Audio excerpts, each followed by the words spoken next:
Hello, good morning or good afternoon or good evening, good whatever time of night or day it may happen to be wherever you happen to be.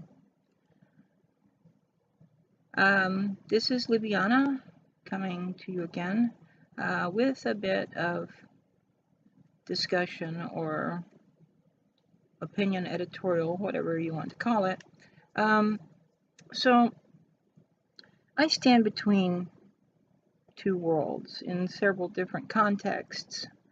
As a bisexual woman, I stand between the world of heterosexuals and the world of homosexuals. As a person of mixed ethnic ancestry, I stand between, well, more than two worlds, Aboriginal European, Native American, and Indo-European, and assorted other perspectives, not least of which is my political perspective in terms of party. I reject the bifurcation fallacy, which insists that we must all choose between Democrat or Republican. And instead, I choose to be Green Party. In Star Trek Online, I refuse to choose between the Federation and the Klingon Empire, and instead I choose to be Romulan Republic, or New Romulan Republic.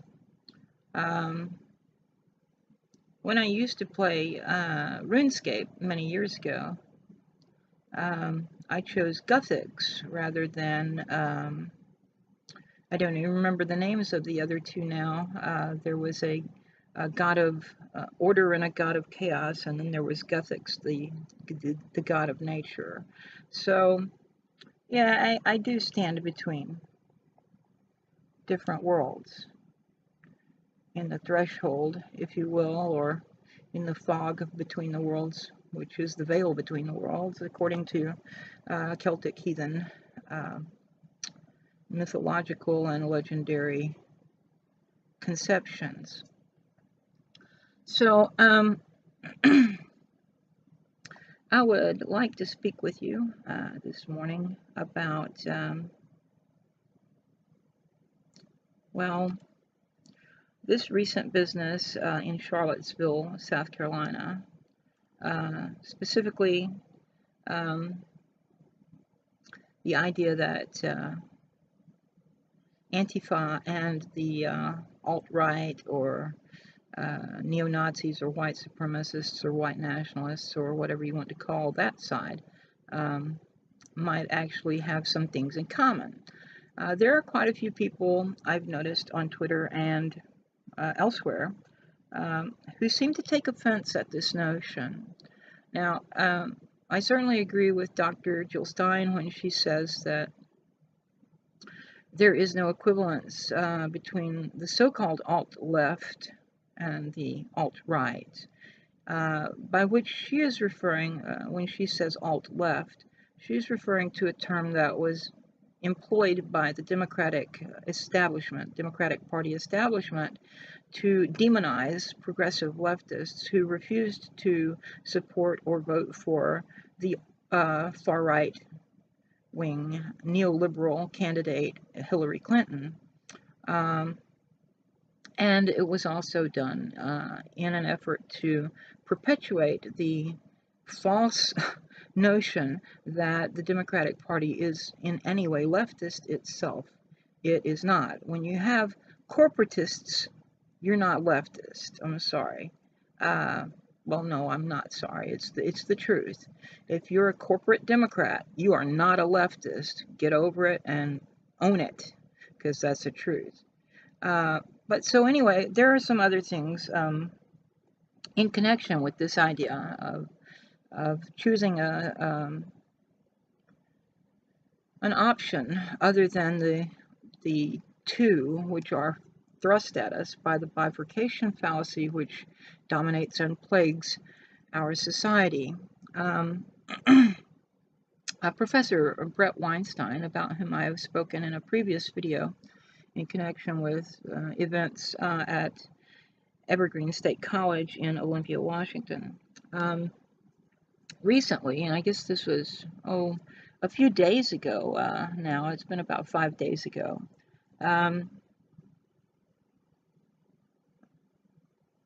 he posted a little brief group of tweets. I guess there were 4 tweets, all connected. And what he said in the first one was, well, I'll just read them all to you.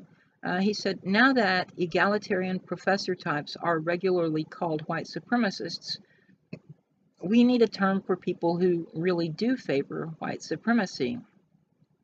Unfortunately, Nazi is similarly compromised. It now means something like persons I'm allowed to hit. And alt-right has come to mean if you talk to that person, you are dead to us. When real white supremacist neo-Nazis start marching, all of this linguistic capture leaves us without language of the most important kind. So I replied to Professor Weinstein, and I said, this is not a new phenomenon, Brett. As early as the late 90s or the early years of the first decade of this century, the so-called politically correct, that term had been redefined by some of its most extreme proponents in such a way as to, by definition, paint anyone who even so much as asked censored questions or offered constructive criticism, and certainly anyone who voiced any disagreement with even a jot or tittle of its claims, goals, or rhetoric as, quote, racists, sexists, and homophobes, end quote. The difference now is simply that these outrage warriors have gotten bolder and cast their nets more broadly, to the point that they are now savaging even the hint of any dissent from their narratives and cult-like state of being. Those are what I and a few others have been referring to since at least the early years of the first decade of this century as self-righteous busybodies. But they have now taken on what must be recognized for what it is, cult status. They have their dogma, their priestesses, and a few male deacons, their inquisition, their own index of prohibited publications, their own boogeyman, and so forth. And they mean to remake society in their own warped self-image, which will, of course, be a failure, for they will eat their own, as they have already begun doing. It is the way of neo-puritanical cults of self-righteous busybodyism. They have co-opted our own designations for ourselves and branded us heretics or worse. They will not succeed. They have won very few battles, usually of a largely irrelevant nature, and they will lose the war of ideology, the ideology war, not cultural war or culture war, which is an inane term which fails to accurately capture the real import of what's going on. I've spoken about this political correct extremism from the late 90s or early 2000s, early double aughts or whatever,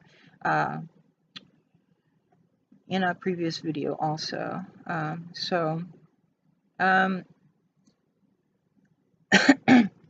saw the same thing happening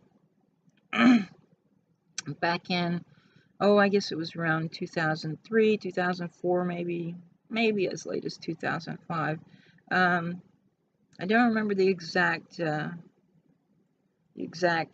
date or even the exact year, but it was certainly sometime before 2007 and after 2000. When people who dared to question or offer constructive criticism or, heaven forbid, disagree in any way with the tiniest little aspect of this extremist political correctness, were branded as racists and sexists and homophobes and so forth.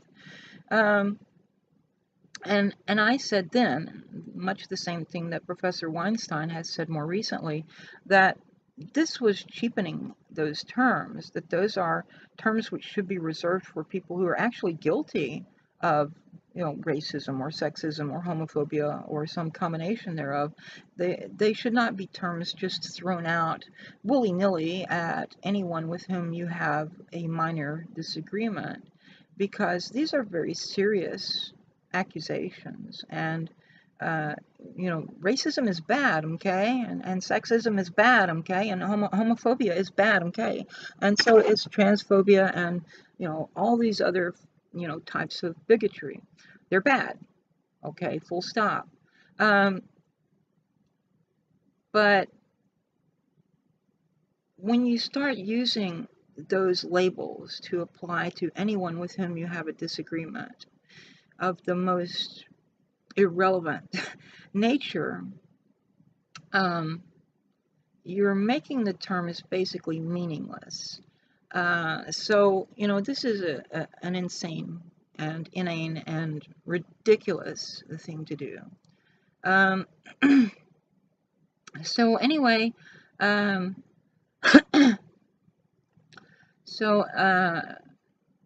course, now we have seen this Unite the Right rally that was done in Charlottesville recently. We know that there were protesters there. We know that someone drove an automobile into a crowd of the protesters, and this act resulted in the death of a young woman.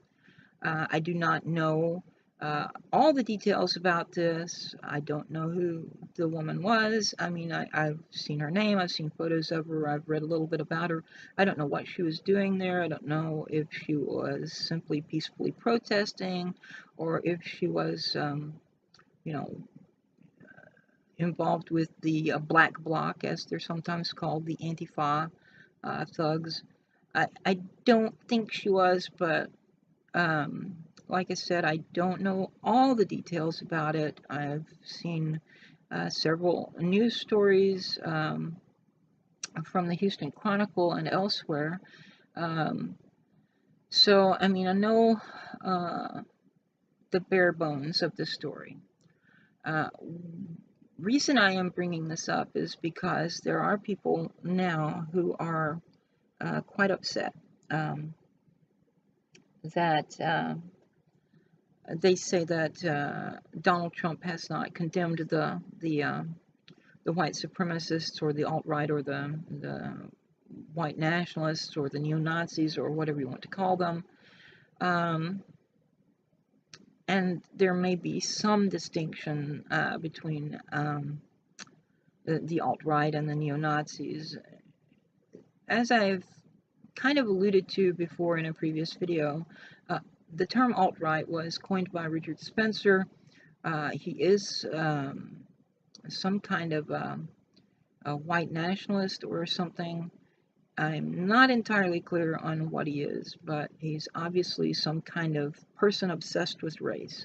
Some people have said that he is a white separatist, that he wants an ethnocentric nation or the like, that he wants a nation for white people, which is kind of stupid and impossible, since there is no such thing as pure ethnicity, unless maybe you live in some remote tribe in the upper Andes or the back of the Amazon, or some desert island where there hasn't been any foreign influence or migration or the like for several hundred years. And even then, I mean, you go back far enough and you're not going to find that those people are purely of any particular ethnicity. Here where I live at the moment, the people who have been here, the families who have been here the longest, are all either Indo-European and Native American, or Aboriginal European and Native American, or a mixture of all three. More recently, say in the past 20, 30 years, there have been a lot of Hispanics and Asians who have moved into the area. So, I mean, there is intermingling between all of these people, and there always has been. It's a ridiculous, idealistic to the point of naivete type of conception that there could be such a thing as a pure ethnic state anywhere in the world today. And frankly, it's somewhat offensive. But in spite of that, there are factions within the so-called alt-right. Yes, Richard Spencer coined the term, and he uses it for whatever he wants to use it for. Frankly, I don't see a lot of difference between what he is advocating and the ideas of the neo-Nazis. Supposedly, Spencer is not about violence, but I can't verify that. And really, I don't care enough to go look into his writings and see if he is really about nonviolence or the like. But there are other people who have embraced the term alt-right and applied it to themselves, and some of those people are very definitely neo-Nazis and are about violence and so forth. And then you have people who are about Western culture, by which they largely mean Greco-Roman and Judeo-Christian culture.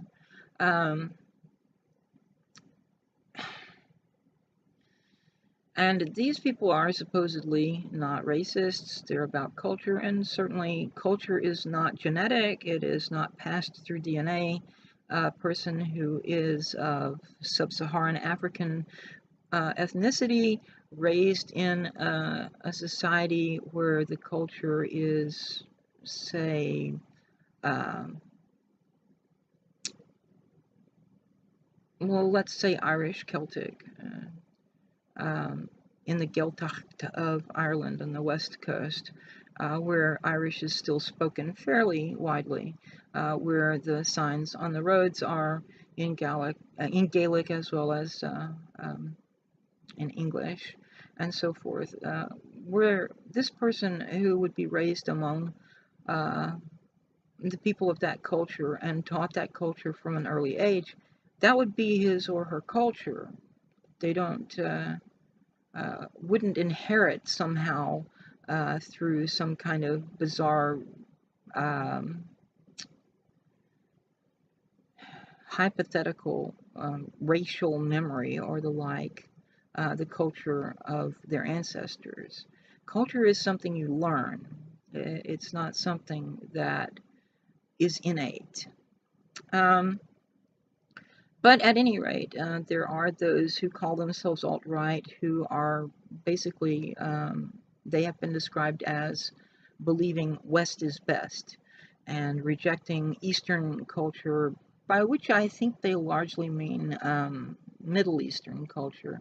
And again, I don't really care enough about these people and their ideas to go and look into them in any great detail. I'm kind of riffing on a summary that I have from people who have looked into them more, and perhaps I should do my own research, but I do have better things to do.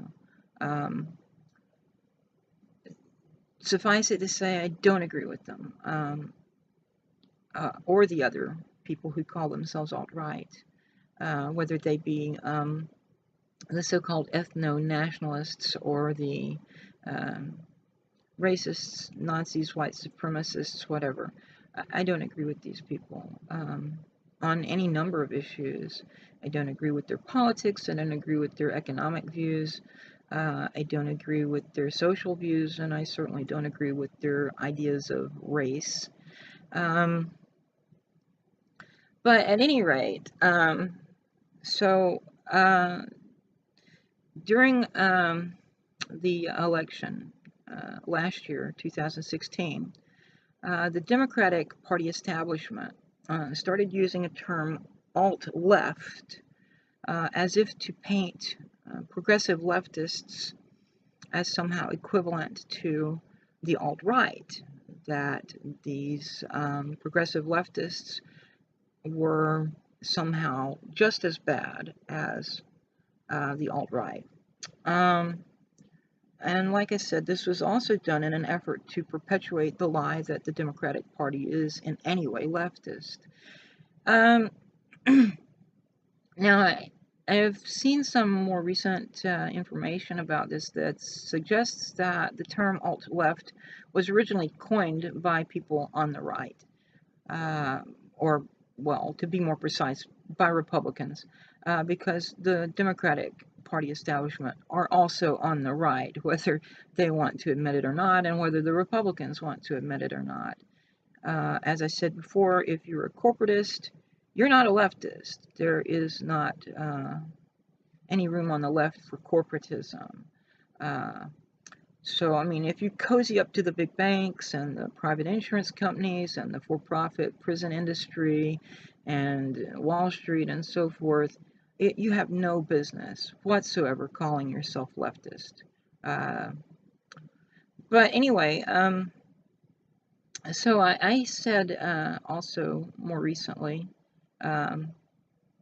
like a couple of days ago or so, or yesterday, I guess, that there is no alt-left. Those people, by which I meant the Antifa types, are left authoritarians. At the time, I claimed that the term alt-left was invented by the Democratic Party to smear actual leftists in order to perpetuate the illusion that the Democratic Party is somehow leftist. Now, like I said, I've seen something since then which suggested that the term alt-left was actually coined or invented by Republicans. But whichever Democratic or Republican Party invented the term, it was certainly exploited by the Democratic Party establishment last year and continues to be exploited by them in an effort to smear actual leftists, people who simply refused to vote for the right-wing Hillary Clinton. And we've been accused of having purity tests and, oh, who knows what all. And as I've said before, there is no purity test. It's a question of actually standing for anything that is progressive or leftist, and corporate Democrats don't. They may give some lip service to some progressive ideas. They may even call themselves progressives, as I've also pointed out in a more recent video. The liberals after 1988, after the election of 1988, and the full decade of the 80s, in which the Republicans successfully demonized the label liberal, and the Democrats refused or failed to defend it against this these attacks. They started there after the 1988 election. Some of them started referring to themselves as progressives in an effort to rebrand themselves. But liberal and progressive are not the same thing. Never have been, actually, regardless of what you mean when you say liberal, because there are several different meanings of that term too. I mean, you have your classical liberals who are basically into Enlightenment values, but also are into this free market capitalism kind of thing, this unbridled, unregulated capitalism. And it was taken to the extreme in the 1920s by, as I've also said in the past, by Warren G. Harding and Calvin Coolidge and Herbert Hoover. And the result of their trickle-down economics and their deregulation of corporations and industries and banking and everything else, their anti-labor policy, the bullshit term rugged individualism, which was one of Hooverism's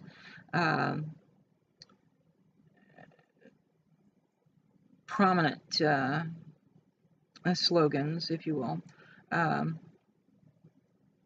and which was actually simply an attempt to discourage solidarity among labor and so forth. All of this and the bubble economy, all this stuff that happened in the 20s led directly to the Great Depression. Now, as I've said also before, were there other factors? Sure. I mean, there was the reparations payments, which were imposed upon Germany for the First World War, which Germany did not start.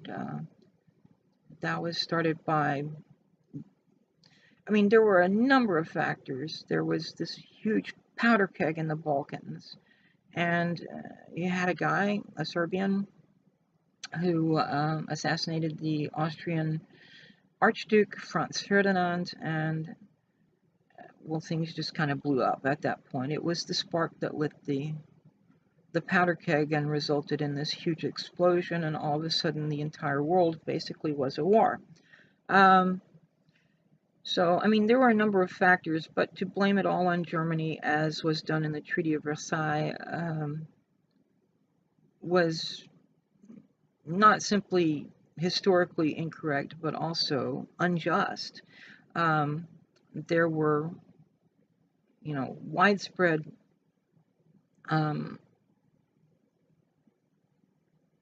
inflation and devaluation of the currency in Germany in particular, where you could take, say, 50,000 Deutsche Mark and have to load up a wheelbarrow full of banknotes that were all that amount just to go down to the grocery store and buy a bag of bread. So, you know, there were certainly a number of factors which contributed, but the unrestricted, unregulated, free market, monopolistic capitalism, which Harding and Coolidge and Hoover promoted during the 20s, the anti-labor policies, the opposition to solidarity, the attempt to push this so-called rugged individualism and discourage any kind of tribal cooperation, the trickle-down economics, all of that was the primary cause or the primary causes of the Great Depression. And of course, you had the stock market crash, which was related but slightly different. The stock market is kind of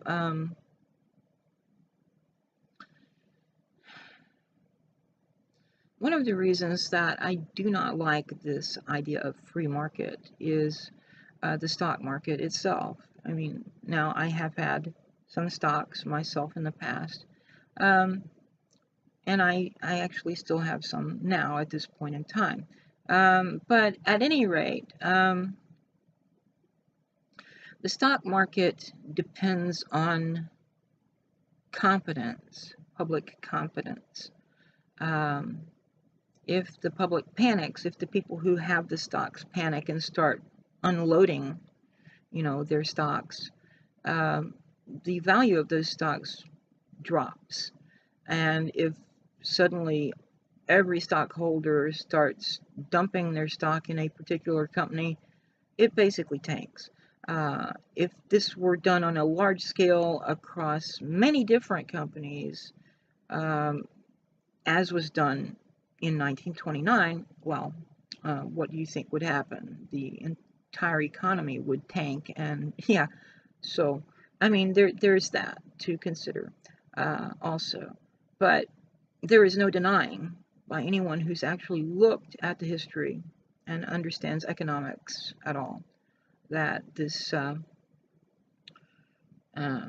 classical liberalism's economic aspects taken to the extreme, the hard money situation, the increase in unemployment, which was due to low inflation and low interest rates or high interest rates, the trickle-down economics, the anti-solidarity, anti-labor policies, the monopolism, the deregulation of industry, all of that, bubble economy, all of that was together the primary cause of the Great Depression. At any rate, there are other meanings to the term liberalism or liberal. When we speak of liberalism today in the United States, we're generally speaking of what is sometimes called social liberalism. And there you have reform type ideas, but they're done from the top down. They are elitist solutions to challenges which are dreamed up in ivory towers, far from the people who are actually affected by the challenges and who will be affected by the so-called solutions. And so while they may mean well, the results are not always beneficial. And this is one of the distinctions, as I've pointed out before, between liberals and of that sort and progressives. Progressivism historically, back in the 1800s and early 1900s, was a movement that didn't have any really specific group of ideals. There was one ideal, which was common to all these various people who at the time referred to themselves as progressives, and that ideal was reform. The thing is, you had people on the left, people on the right, you had liberals, you had conservatives, you had radicals and reactionaries, you had Democrats and Republicans and Bull Moose Party and, Populist Party. All of these people were calling themselves progressives, and they had little in common except this vague ideal that reform was needed. And so you would have some so-called progressives at the time who would, advocate for women's suffrage, for the right to vote for women. You'd have some who would advocate for alcohol prohibition.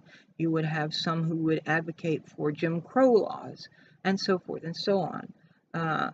So there was no one monolithic movement of progressivism in those days, in those years, in those decades.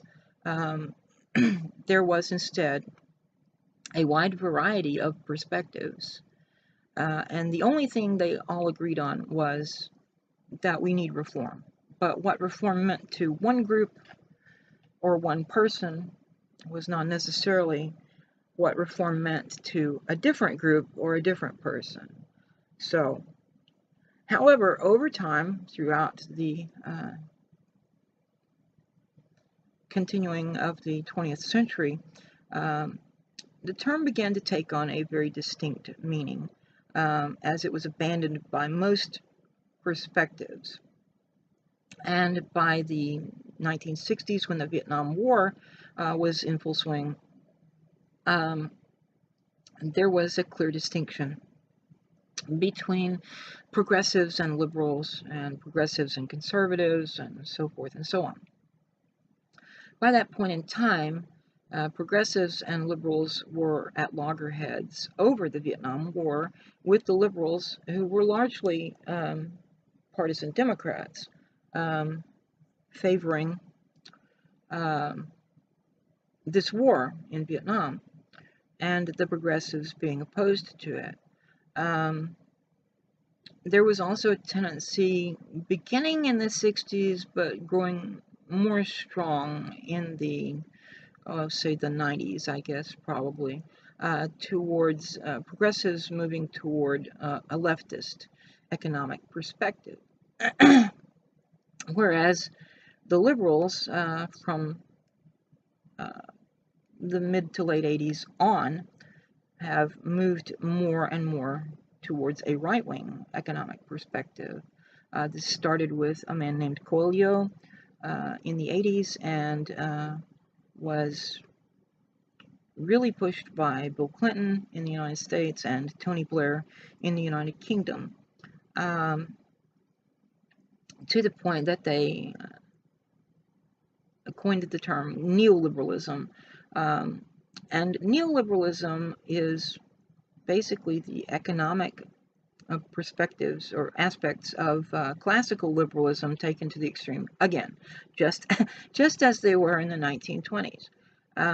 You have the same crap, the same deregulation of industry, the same corporate lackeyism, and so forth. But it didn't really start. Neoliberalism didn't start with Coelho and Bill Clinton and Tony Blair. In fact, neoliberalism goes back to the Ronald Reagan presidency, with the return to the, I think anyone who was alive at the time and aware, and I was involved in politics in the 80s, so I was aware, and I was watching and I was paying attention, and I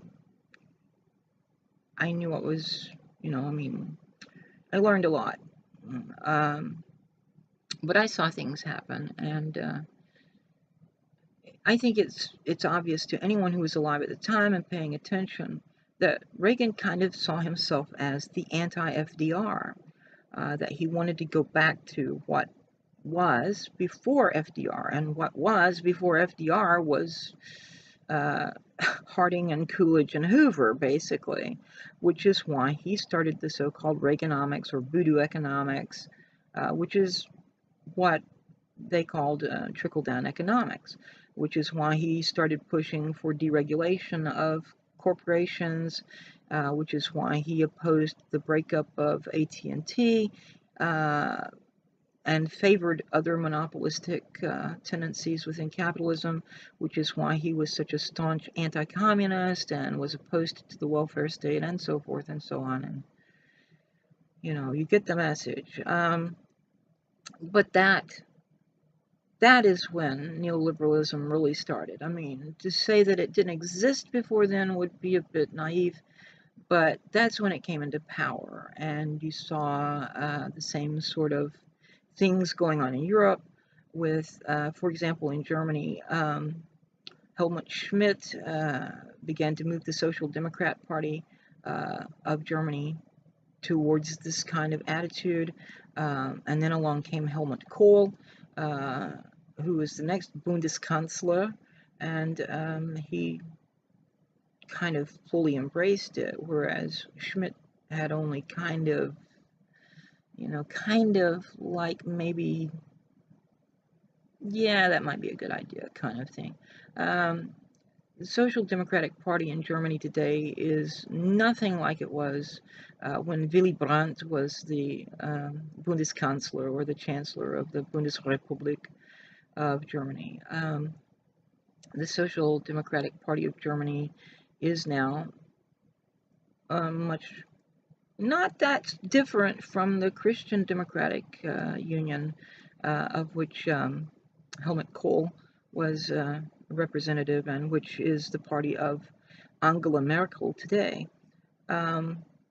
They're all neoliberal. They're all corporatist. They're all globalist. The same thing that you see today with what we were calling for a long time in the 2000s. We were calling the Democrats Republican light, and we were calling Labour in the UK Tory light.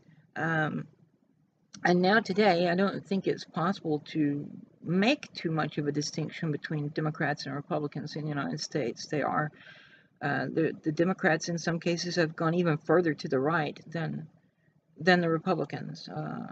You've got Republicans who are more authoritarian than Democrats. You've got Democrats who are more authoritarian than Republicans. And there is still, of course, a strong libertarian element within the Republican Party. There are still progressives in the Democratic Party. There are still actual liberals in the Democratic Party who really believe in some kind of reform. But the people in control of the Democratic Party are wholly pro-establishment and pro-corporate. They are neoliberals, and they are, in fact, neoconservatives as well. The difference between neoliberal and neoconservative is that one of them is an economic term, neoliberal, which refers to far-right economics. One type of far-right economics. There are basically three. You have your neoliberal corporatism, which is global corporatism, in which, if it continues to its logical conclusion, multinational corporations would replace nation-state governments, basically. You have fascism, in which the state and the corporate world unite, marry, whatever. The state's still slightly more powerful, but definitely props up the corporations. And then you have, and tends to be a more nationalistic. And then you have state capitalism, which can be either nationalistic or globalist. And so you have, for example, people like Stalin and Mao. When the state owns the factory and the farm and the manor, and you rent from the state and you work for the state and the state pays you and whatnot, that is not communism, it's not socialism, it is state capitalism. All that has happened is that the state has replaced the landlord and the factory owner and become, well, as I've said before in one of these videos, it's like The Who sang, meet the new boss, same as the old boss.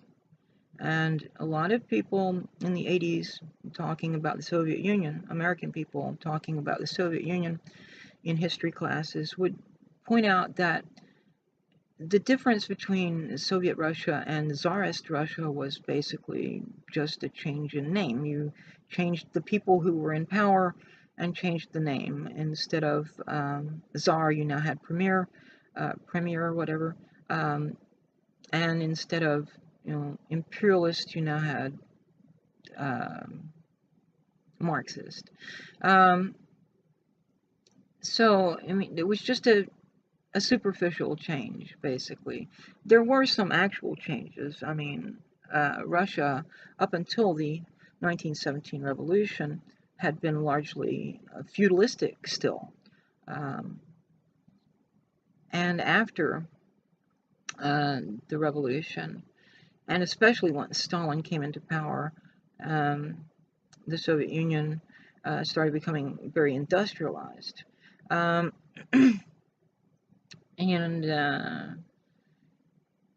certainly there were benefits to industrialization, but there were also detriments.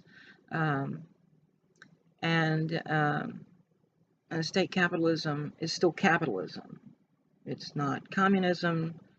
In communism, everything is held collectively. Everything is held in common. It's not the state that does it. In fact, in communism, as Marx envisioned it in his utopian idealism, the state doesn't exist, and neither do socioeconomic classes. This was manifestly not the case in the Soviet Union or in Maoist China, where the state was all-powerful.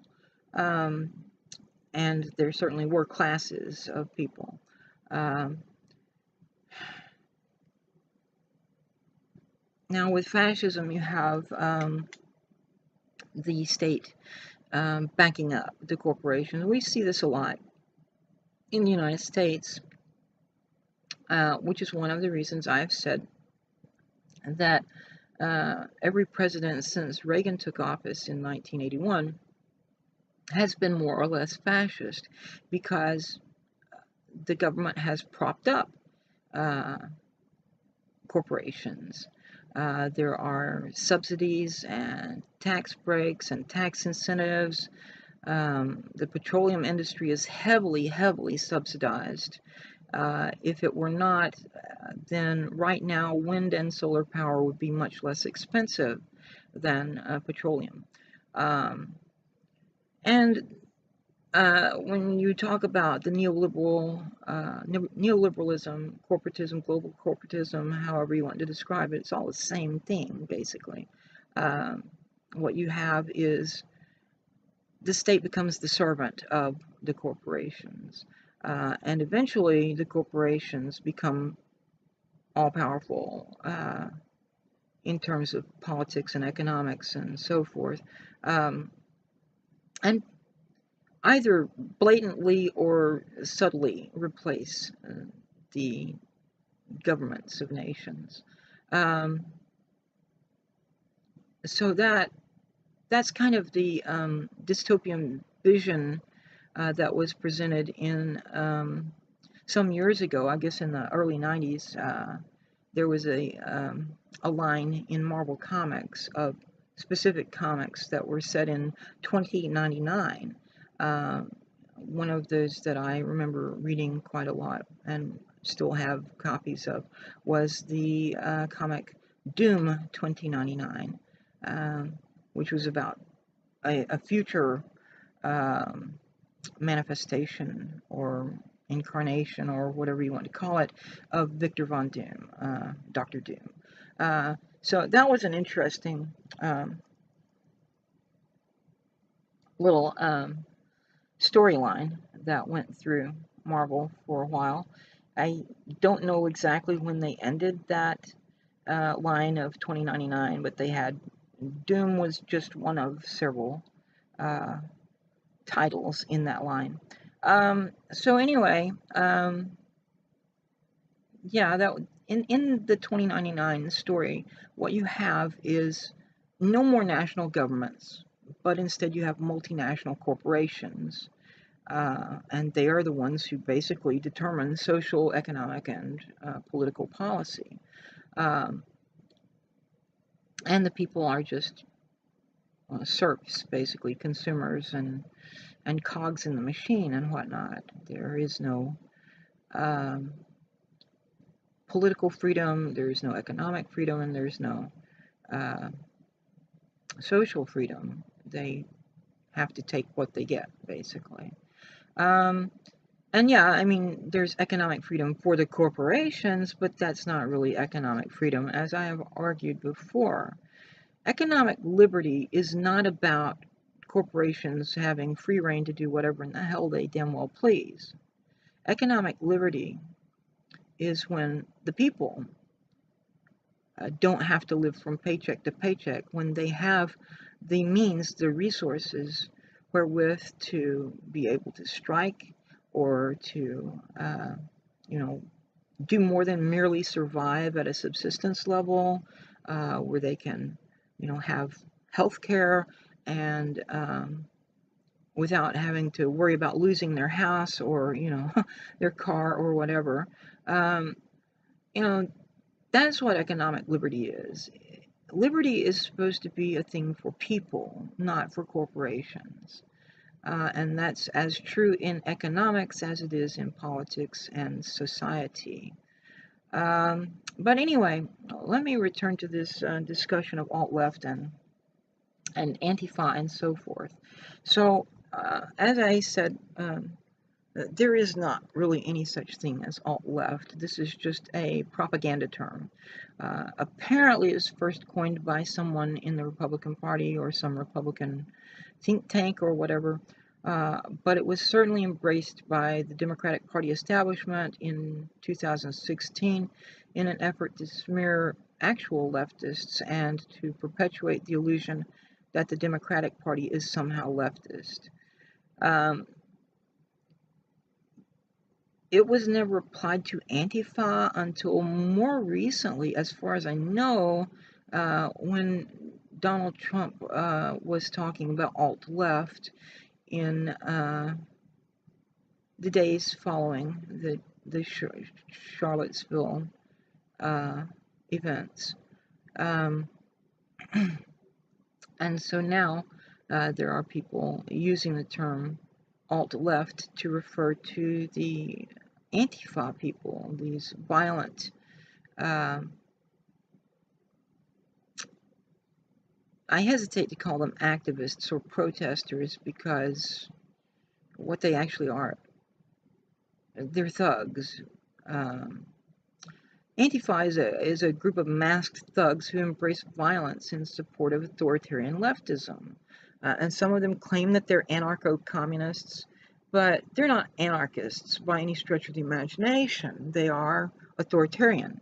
You don't resort to violence to impose your ideas on people if you're an anarchist. I mean, it's fucking ridiculous to even suggest such a thing. Libertarian, by which I mean civil libertarian, or libertarian as opposed to authoritarianism, not objectivist and Rand worshipping right-wing nutjobs, but violence in support of authoritarian leftism, not progressive leftism, which tends to be libertarian, and not in the sense of Ayn Rand, but in the sense of civil libertarianism, or libertarianism as opposed to authoritarianism. I've seen a few on the so-called right, by which I mean, in this context, the Republicans and libertarians of the Libertarian Party, who have claimed that the left does not condemn Antifa. But I think they're confusing leftism with Democratic Party partisanship, because over in my communities on Google+, Progressive Fire, and one of the several Green Party communities, American Progressives, which I don't own, but I am a moderator there, at least occasionally. I'm not sure if I'm a moderator at the moment or not. It seems to change periodically depending on my activity level, and I understand that. But unfortunately, Google+, when they came out with their new, with the new Google+, and their algorithm, it started creating false positive flags of spam. So it became impossible, or at least very challenging, to post the same article to more than 3 communities and or collections. So I could post an article to one of my collections and then forward it to 2 communities, or I could post an article to 3 communities, or I could post an article to 3 of my collections, you know, something like that. As long as there was not more than 3, it seemed to be okay. But if you went more than 3, if you sent to multiple communities, especially in a short period of time, you get flagged as spam. Your post would go into the spam filter of the communities, and then the moderators would have to go in and, you know, approve it. And this led to a great deal of frustration on the part of the moderation teams of various communities. Anyway,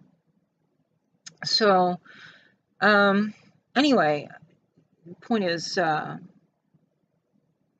in the communities I'm involved with as either co-owner or moderator, all of which are progressive and or leftist and or socialist and or Green Party, we have condemned Antifa quite a lot. You've got a few people in each of these communities who want to defend them because they're anti-fascists. Well, you know, I'm opposed to fascism too. I'm probably as opposed to fascism as anyone on the face of the earth. But I'm not going to go out and, you know, beat up people. Okay? That's not how you resolve political disagreements. But anyway, the Democratic Party has certainly not been willing to condemn Antifa because they have used them and their outrage in an effort to discredit the current administration. The Antifa people and their riots really broke out as a result of the election results. And so this notion that they are somehow leftist is a bit odd too, because yeah, Donald Trump is not an ideal president, but if they're protesting because the Queen wannabe didn't get to be president, then they're not leftists, because Hillary ain't a leftist, kids. She is a far, far right-wing person. I mean, the woman supported TPP. Her husband helped to bring NAFTA through. She was involved in pushing his crime bill, which demonized at least one generation of young men of color. The two of them together collaborated on the so-called workfare program, which attempted to dismantle or at least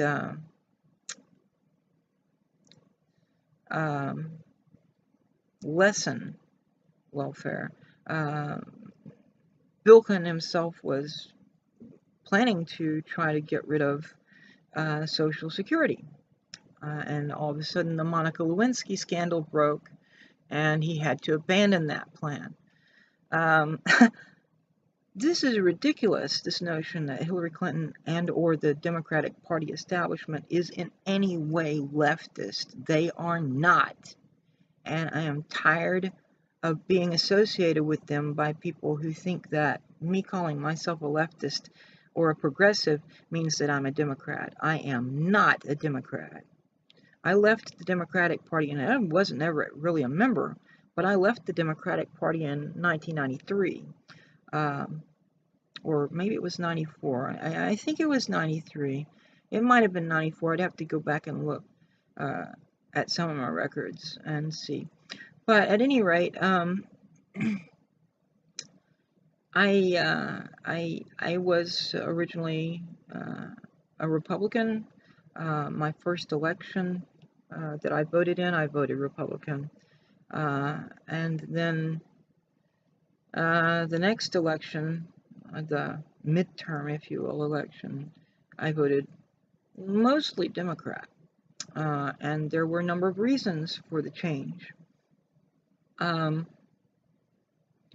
of those was the fact that I took 2 semesters of university level logic, and one of those was the fact that I took the general ed version of Western Civ, which was called Western Thought and Culture at our school.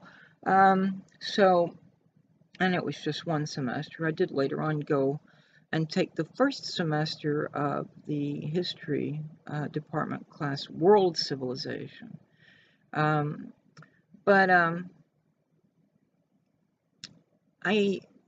the study of both of those classes, and then also in a class I took called 20th Century Europe, the senior level course in the history department.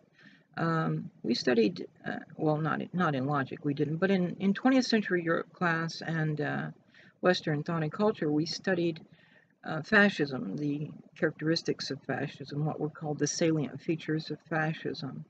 And as we studied those, it became rather disturbing to me, because I could see the same characteristics within the so-called conservative movement of the 1980s and within the Republican Party. Now, I'm sure there will be people who will dispute this and will try to argue that the Republican Party is not in any way at all like fascists.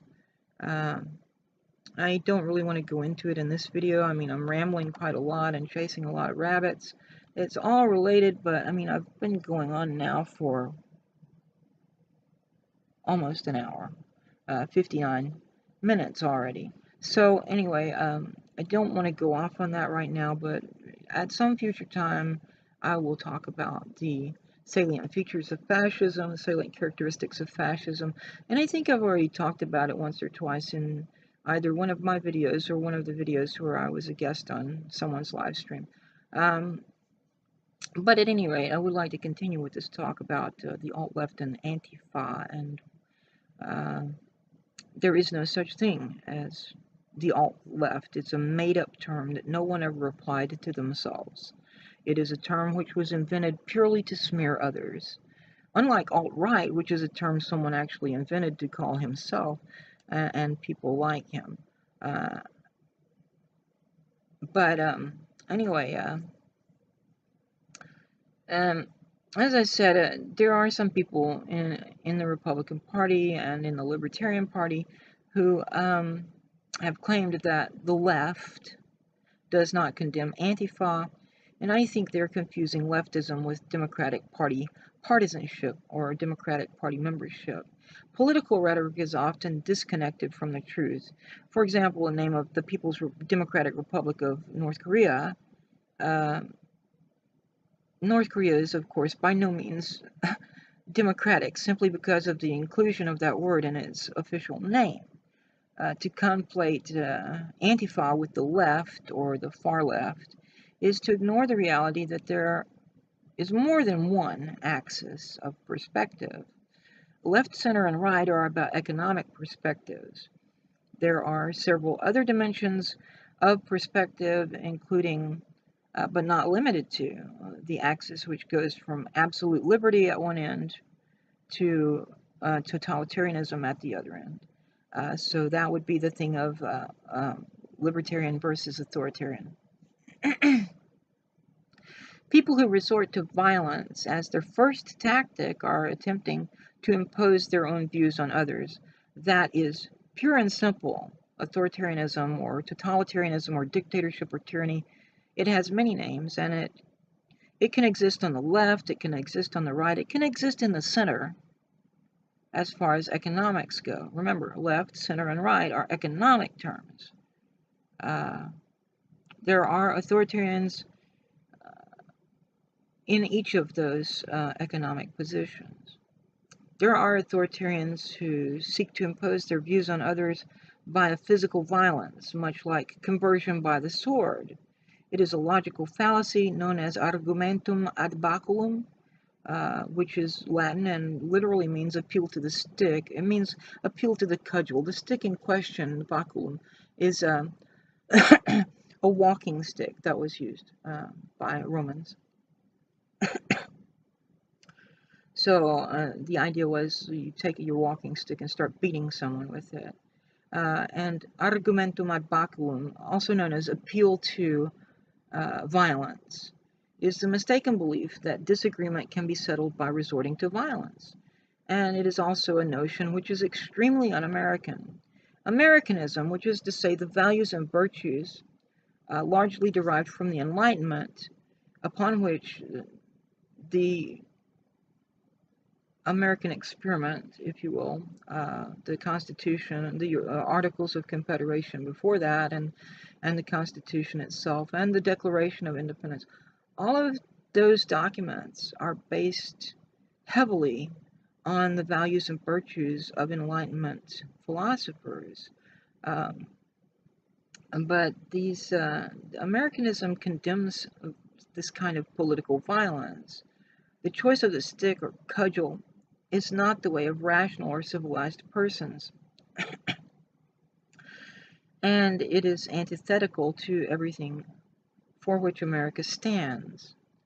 I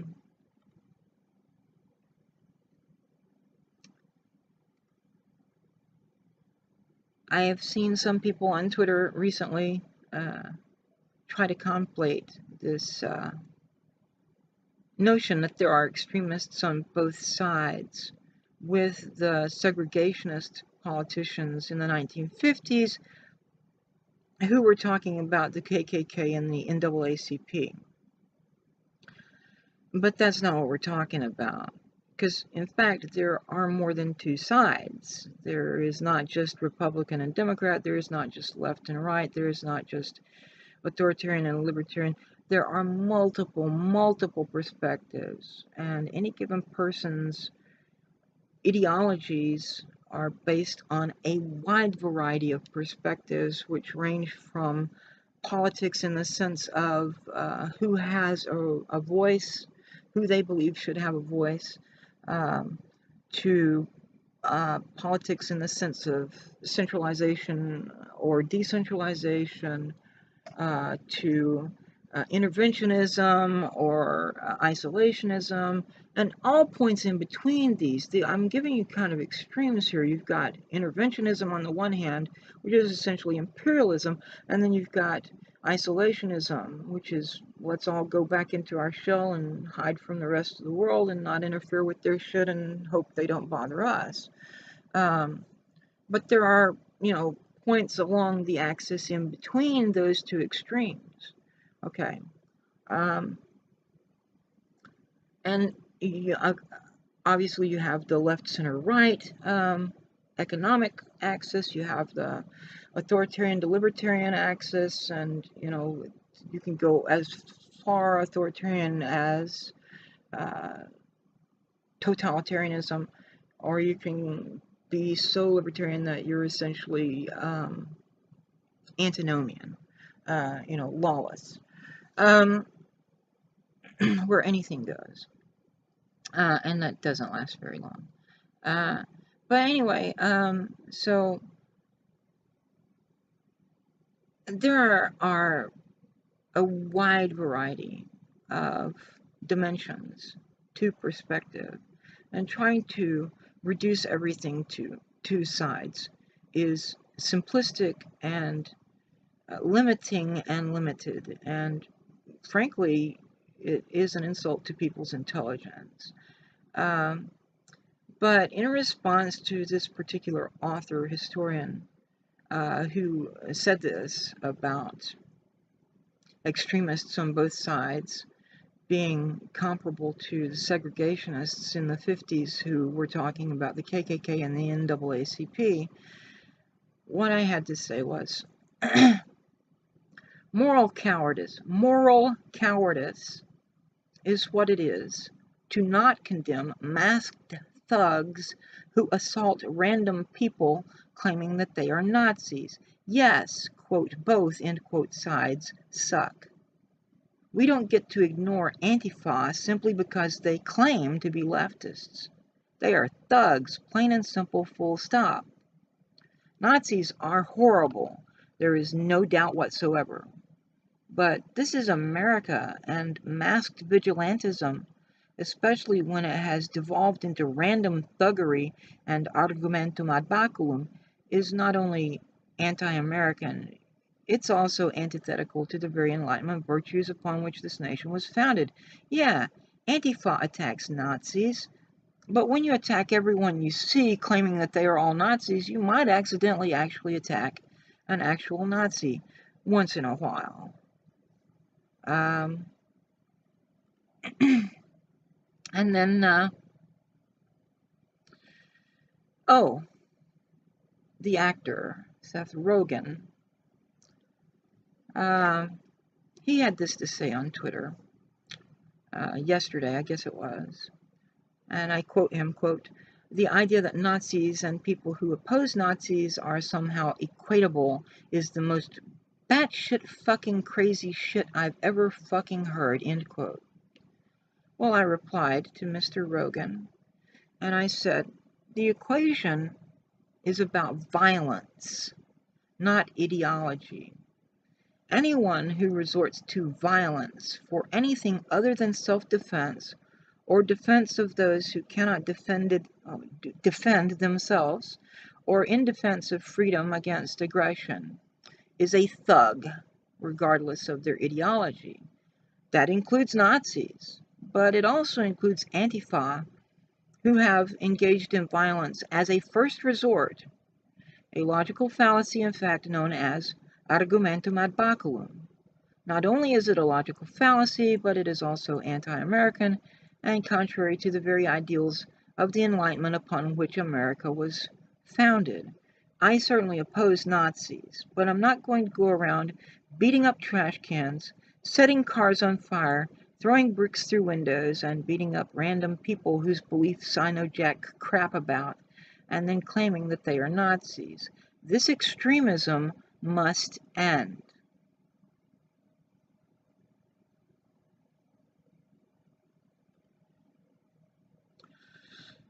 I have said for a long time, and I was talking about extremist Christians and extremist Muslims when I first said this several years ago, that they should probably be sent into the middle of the desert in the Middle East somewhere, given weapons and allowed to kill each other, and then left there, so that they can engage in their hatred of one another without involving the rest of us. I think this might be a good idea for the Nazis and the Antifa people too. Dump them off somewhere in the middle of nowhere. Let them engage in all the violence against one another that they want till one or the other side is completely wiped out. Then whichever side is left will slowly start turning on each other until there's maybe one person left, and that person will die because you can't survive in a desert with no one else, to help you. Rugged individualism doesn't work, guys. It just doesn't. And it wouldn't matter if you were in a desert or in a lush tropical paradise. You can't survive without other people. And this is one of the reasons that I don't buy into the Ayn Rand objectivist type of libertarianism and the Libertarian Party. We're part of a society, okay? And you can't just accept the benefits and rights and privileges of a society without ever giving back. You have responsibilities and duties and debts as well. And by debts, I don't mean, well, I borrowed this money from the bank and now I got to pay them back. No, I mean, you owe something to the society. That's what social contract is all about. You give and you take. It's not just take, all me. There also has to be give. Well, I worked for it. Well, yeah, I did too, but that doesn't mean that we got paid an equitable amount of money. It doesn't mean that, it doesn't mean that someone who works 40 hours a week should be on food stamps, okay? Just because you either fortunately were born into a wealthy family which was able to send you to a good school and you got a good job because of family connections, or whether you worked your butt off to get to, a better position and better income and so forth, or you were extremely bright and had all kinds of scholarships and were accepted to a prestigious school and parlayed that degree into a profitable occupation. There are people who, for whatever reason, don't get to go to any university or college or community college or vo-tech school or whatever. Sometimes it's because they have kids that they have to raise. Sometimes they're single parents and they have kids. Sometimes, and there's nothing wrong with being a single parent. Sometimes one or the other partner leaves or divorces or dies or gets killed. The nuclear family, which some of you people are claiming is the traditional family and the traditional unit of society, that is such bullshit. The nuclear family didn't even come into existence until after World War II, you dumbasses. I swear, why don't you people do any fucking historical research? Now, there were people like Hoover who tried to promote, Herbert Hoover, who tried to promote this rugged individualism, which would have implied what later became known as the nuclear family. But it was tribalism which saved the United States from going into complete, utter, total anarchic chaos during the Depression. The rural communities, which still had vestiges of tribalism, went back to those tribal roots. And I don't mean tribalism in this sociological bullshit sense of exclusive in-group, which discriminates against outsiders and blah, blah, blah. I mean tribalism in this economic sense of cooperativism. Okay, like you got a tractor, I got land, you come plow my field, break up the soil, I plant the crops, I weed them, I get the bugs off, and I harvest. And when the harvest comes in, I share with you some of the produce, okay? Or here we are, we all, come together to share in the harvest, the work of the harvest and the reward of the harvest. That is cooperation. That is cooperativism. That is what tribalism is in an economic sense. That's what I'm talking about. And that's exactly what happened in the rural areas of the United States before and during the Great Depression. In spite of Hooverism's attempt to promote this rugged individualism crap, people need people. You cannot exist in a vacuum all alone by yourself.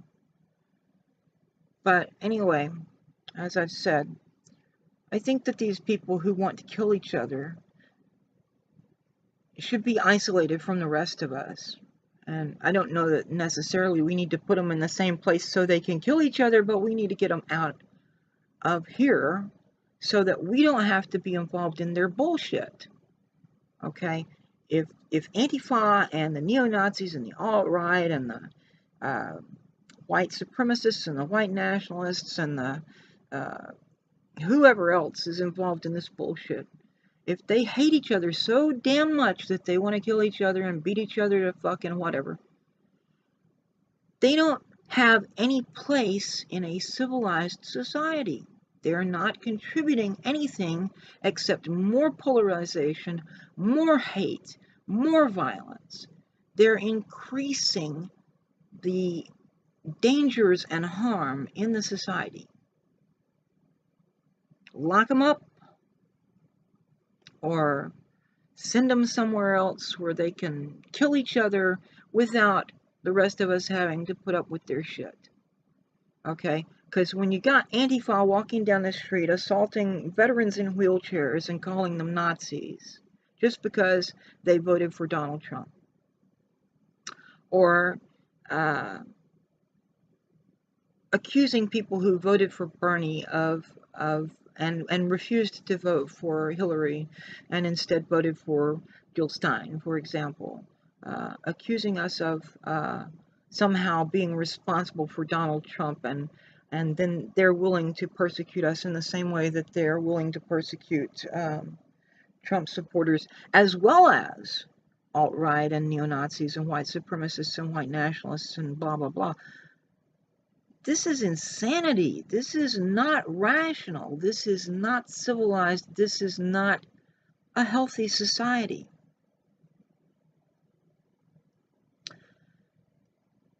This extremism has to end on both sides, yeah, on all sides, because there are more than two.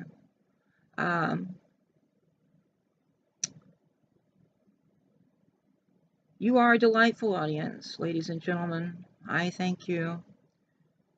And I hope this doesn't come as a severe shock, but I'm through. Oh yeah. Yeah, it's boozing time. Nah, I'm not gonna booze. It's 7:30 in the morning, so yeah, but no, that's a quote from Sinatra at the Sands, 1966. A jazz fan as I am. I've been thinking of ending a video with that quote for a while. Unfortunately, it's inappropriate because I'm not going to go boozing. Like I said, it's 7:30 in the morning, and I have things I need to do today. So, yeah, I'm going to end the video now. At this point, it's probably excessively long. Yeah, an hour and 19 minutes. I did not really want to go so long. I don't like to make videos that go more than 30 minutes at most. Unfortunately, sometimes things need to be said, and they can't be said in a brief, 15, 20, 30 minutes time span. This is an important issue, the idea of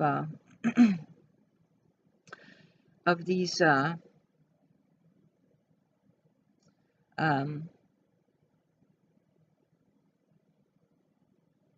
extremists. I don't know this person, Martian Magazine. I don't know who did this comic. I don't know what his or her views are, Wormwood. I have no idea what his or her political perspective is, but I agree with this cartoon here. I don't even know where I got this. I probably found it on Twitter or Google Plus or something. But yeah, that kind of tells it like it is. You got these people running around with masks on, and they're thugs.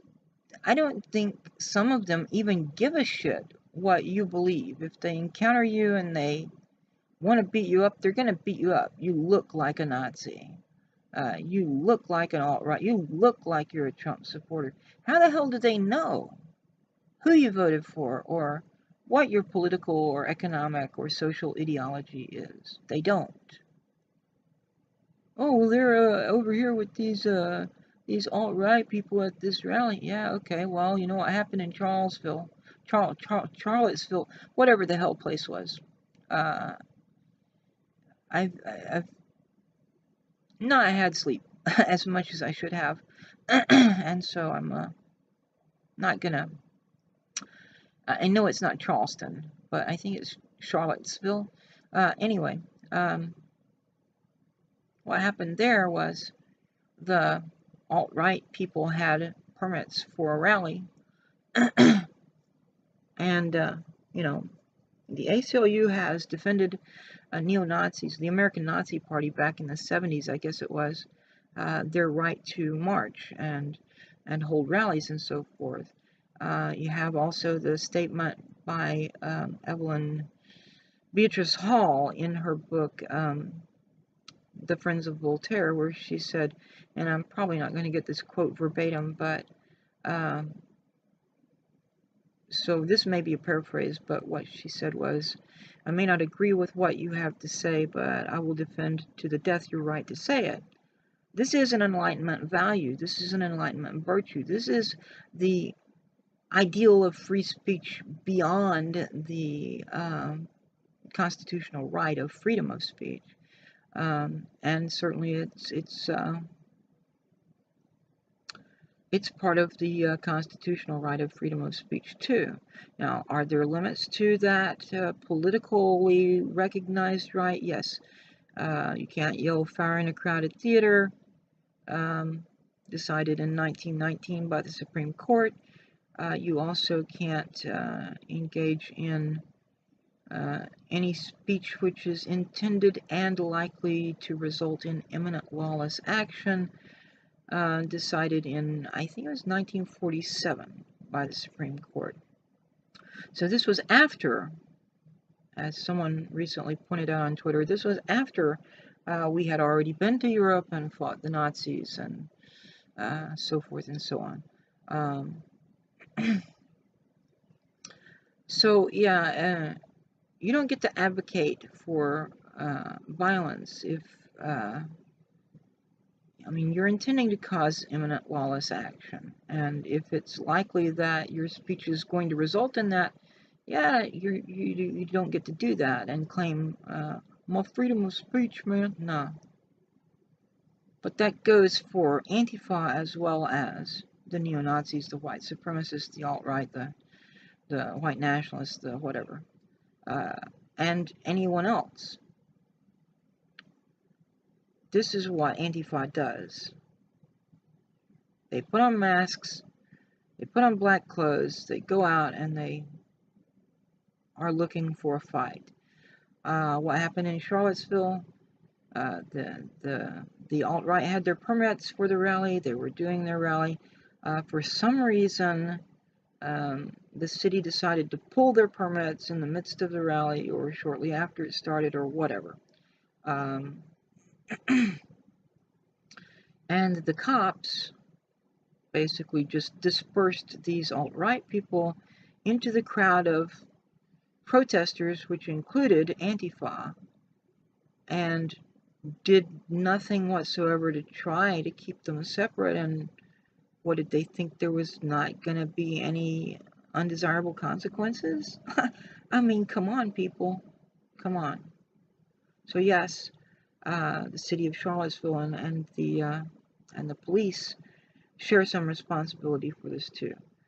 Certainly the alt-right is out there trying to stick themselves in everyone's faces and advocate for whatever the hell it is they're trying to advocate for, which doesn't sound like it's a great lot of stuff. But basically what we have is this, and I got this this meme from someone else, and I redid it slightly. It had simply the letters KKK on the left, and it had the letters ISIS in the middle. I agree with I don't know if it's current, I think it's the current Prime Minister of Australia, that they should not be called ISIS, but Daesh. And there are reasons for that, which I will be happy to go into at some point in the future, but mostly because they hate that name. And it is very accurate in more than one way. So I replaced KKK with Ku Klux Klan, and I replaced ISIS with Daesh. But this is what it is. You've got people who put on masks and therefore have this security of anonymity and engage in unlawful violence against others.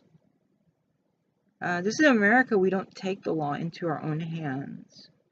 Okay, there are processes, legal processes, and if we don't respect the law and the legal processes, you know, there's civil disobedience is one thing, but vigilantism, I mean, basically what you guys are doing, you Antifa thugs, is the same thing that the KKK did, and maybe still does, I don't know, back in the,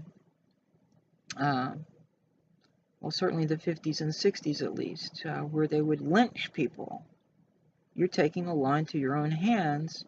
Well, this black guy raped this white woman, let's go hang him. Did he really? I mean, you know, isn't he entitled to a fair trial? And who are you guys, Antifa, to decide that this person is a Nazi and deserves to be punched? Grow the fuck up. Seriously. There are more than two sides to almost any given question.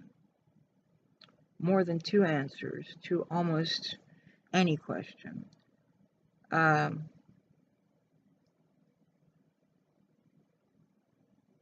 To suggest otherwise, or to insist otherwise, or to assume otherwise is to be guilty of bifurcation fallacy, which is sometimes called black or white thinking, or black and white thinking, or false dilemma, or false dichotomy, or several other names. It is a logical fallacy. Bifurcation fallacy in particular is reducing all choices to a mere two and ignoring any other options, insisting that we must all choose this side or that side. Well, I'm sorry, dumbasses, I don't want to choose the alt-right, neo-Nazi, white supremacist, white separatist, white nationalist side, and I don't want to choose the Antifa side. I think they're both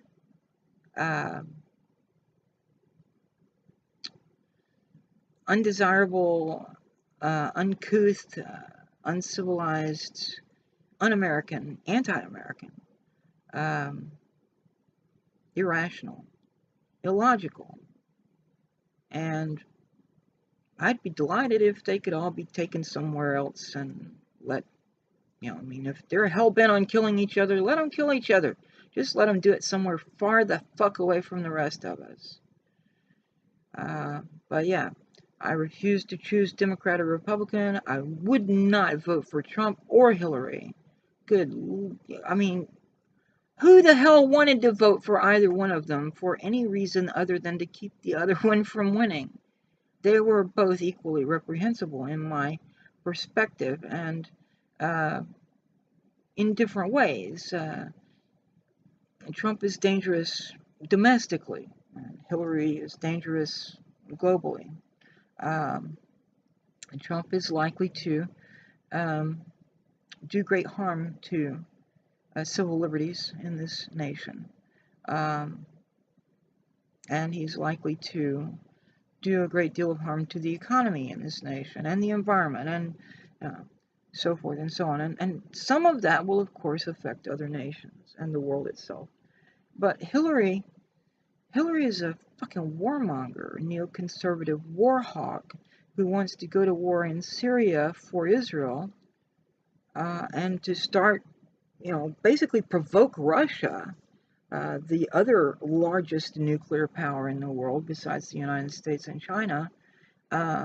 This is insanity. What is the, for what? To make some more millionaires and billionaires some more money? God damn. No. So yeah, no, I do not support the Republican Party. I do not support the Democratic Party. And hey, look, I don't support the Libertarian Party either. I don't support the Democratic Socialist Party, although I may agree with them on a great number of things. I don't support the so-called People's Party that someone is trying to form, may have already succeeded in forming, I don't know. I don't support the Communist Party of the United States of America. I don't support, the American Nazi Party, if that's even still a thing. I don't support the Constitutional, whatever they're called, party, or whatever that group was, that party that Ross Perot was part of back in whenever. I'm a Green Party of the United States member. I may not agree with everything in the platform, but I agree with that party and its platform more than I do with any other. And I think it's important for all of us to step out of this line, which divides us into two polarized and increasingly polarized groups, and stop voting for corruption and stop choosing the so-called lesser evil. I don't want to eat an elephant shit sandwich, and I don't want to eat a donkey shit sandwich. I just don't want to eat a shit sandwich, guys. Okay? Doesn't matter if it's elephant shit or donkey shit, it's still shit. So, sunflower seeds are nice, and the sunflower is a symbol of the Green Party of the United States. I do like the Goddess of Liberty, too, and she is used as a symbol for the Libertarian Party, but I can't support the Libertarian Party for a number of reasons, not least of which is their economic views. I don't believe in deregulation. Corporations have shown time and time again that they cannot be trusted to police themselves. And consumer protests, well, that would only work maybe up until the point when your deregulation has resulted in monopolies and you don't really have any choice if you need or want this particular item. You've got to get it from the one company, and so, consumer boycotting isn't really possible. I mean, if there's only one corporation in the entire nation or world, even in your state or your county or your city, if there's only one company which provides a necessary service, like, say, a gasoline station, you don't have any choice but that one thing. And boycotting it is not really an option. You have to go to work. You got to drive to work. You got, you know, only one grocery store. What is your option? Go out of town? Okay, sure, yeah. Okay, but then, it's going to cost you more, because you've got to pay for the gas, and it's going to involve wear and tear on your automobile. It's going to involve wear and tear on you too. When I was younger, I really enjoyed driving, and I would take off and go on long trips. There were times when I would drive 6 hours one way, and then turn around the next day and drive 6 hours back. And the next day I was perfectly fine, but when you get older, that kind of thing takes its toll on you. And I mean, sure, I would stop on the way and, walk around and, go to the powder room, get something to eat, get something to drink, get gas, whatever. But if I were to try to do that today, I would be able to drive the 6 hour one way, and then I would be there for 2 or 3 days. And part of that time I would be recuperating from the drive, even with stops to get out and walk around and get a drink and get something to eat and get gas and go to the powder room and whatever. Okay. And then when I did finally drive the 6 hours back, then I'd spend the next several days recuperating from that. I'm not as young as I used to be, and I have more health issues now than I did back then. So, you have to be practical and realistic about these things, and it's just naive to believe that you can deregulate corporations and allow monopolies, and then somehow be able to have some kind of influence on those corporations by engaging in consumer boycotts and so forth. You can't. If that's the only corporation that provides the service or product that you want, yeah, you can deny yourself the fulfillment of that desire, but what about when it's something you need? Not so easy to boycott under those circumstances, is it? But yeah, I've gone on for another 17 minutes or so since I said I was gonna end the video. So it's time for me to beam up and warp out. So until next time, I bid you all have fun, but stay safe.